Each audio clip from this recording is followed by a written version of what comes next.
Controversial bill is brewing in the Wisconsin State Legislature. It has to do with people who make their own beer and wine at home and whether they should be able to transport it legally.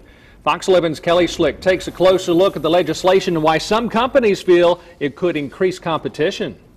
Having a beer is often part of having a good time with friends in Wisconsin. And those who make beer and wine at home say they wish they could do more of it with their own brews. It's fun for one thing, and it tastes good. It can be less expensive for equivalent beers. But those who brew in their basements say they've hit a snag. They can't legally transport their beer to share with friends or compete in home brew club contests without facing fines. They want to be able to share it. They're kind of, they're proud of their concoctions. Republican Representative Dean Coffert of Neenah has introduced a bill that would allow for the transport of homemade beer and wine. Right now, beer and wine makers can be fined by the Department of Revenue if they transport their product.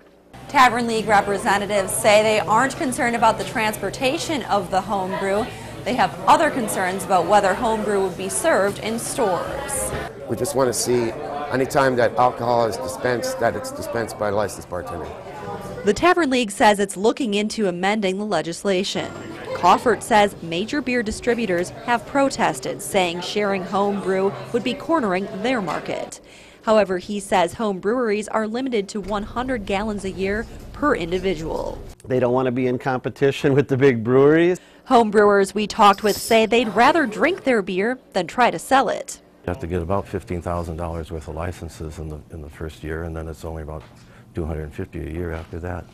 But nobody wants to spend that much money. Those who make beer at home say they hope they'll finally be able to share their brews legally sometime soon. Kelly Schlick, Fox 11 News.